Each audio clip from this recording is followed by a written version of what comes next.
Muy buenas noches, profesor. Mi nombre es Silvia Vargas y voy a hacer la sustentación del parcial sobre aplicación muestreo y estimación de parámetros. En estadística inferencial, nosotros tomamos una muestra de la población y se confía sobre esa muestra para poder sacar conclusiones sobre la muestra, sobre la población a partir de la muestra. Para tomar esta muestra se utilizan diferentes técnicas de muestreo.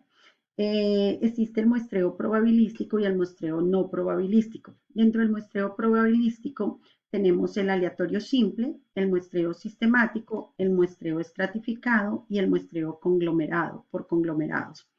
Y el muestreo no probabilístico tenemos el muestreo por conveniencia y por juicio. Dentro de este muestreo probabilístico que tenemos el muestreo aleatorio simple, significa que todos los elementos de la población tienen la misma posibilidad de ser elegidos. En el muestreo aleatorio sistemático se selecciona el primer elemento al azar y de acuerdo a ese elemento se establece un intervalo y luego los otros se seleccionan de acuerdo a ese intervalo establecido, como lo vemos acá. El muestreo aleatorio estratificado. La población se divide en grupos que tengan características similares y luego, después de que ya tenemos esos grupos, se hace un muestreo aleatorio simple. Está también el muestreo por conglomerados. Este conglomerado se divide de acuerdo a características geográficas o demográficas. Por ejemplo, si queremos estudiar toda la población del mundo, entonces vamos a dividirlo por continentes y luego se selecciona algunos al azar para poder que esa sea la muestra que represente esa población que se va a estudiar. ¿Qué es el error de muestreo? No existe ninguna muestra que no tenga error. ¿Por qué? Porque resulta que todos esos elementos que se seleccionaron de esa población, pues tienen algunas diferencias individuales, algunas características. Entonces, eso hace que aunque pertenezcan a la población, pues no sean totalmente homogéneos. Eh, por lo tanto, tienen una pequeña desviación de las características reales, rasgos o figuras de la población. Esta es la fórmula del error muestral, que es esa diferencia que hay entre la media muestral y el parámetro poblacional. ¿Cómo evitar este error de muestreo?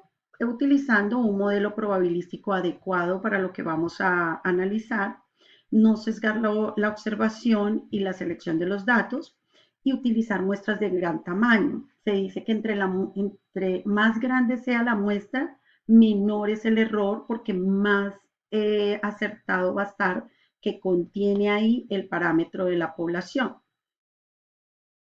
Teorema central del límite.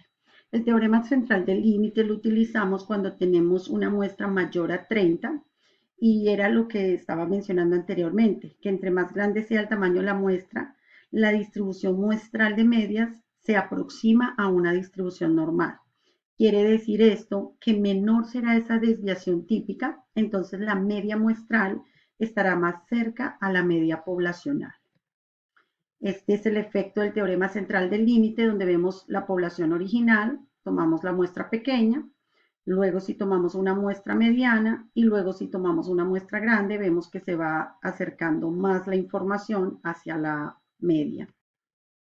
¿Qué es la estimación por intervalos? Es un intervalo de valores dentro del cual se estima el parámetro de la población. Acá tenemos este intervalo.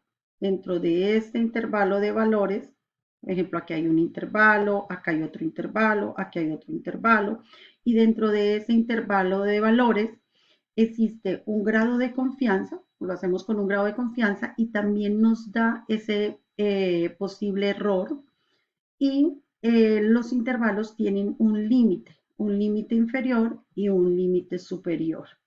Y estos intervalos de confianza se hacen con respecto a la media muestral. Tamaños de la muestra. Una población es un conjunto grande, como lo mencionaba al principio, para poderlo estudiar. Por lo tanto, pues se toman muestras de esa población para poder hacer esas inferencias a través de esas muestras sobre todas las características de la población. O sea, analizamos la muestra y sobre eso hacemos la inferencia de la población. ¿Qué tenemos que hacer? Primero, conocer el parámetro que se va a estimar. Segundo, plantearnos un error aceptable, permisible. ¿Qué error nos permitimos? Tener el nivel de confianza deseado y la desviación estándar. Para eso vamos a utilizar estas fórmulas del error muestrado y cómo hallar el tamaño de la muestra. Muchas gracias, profesor.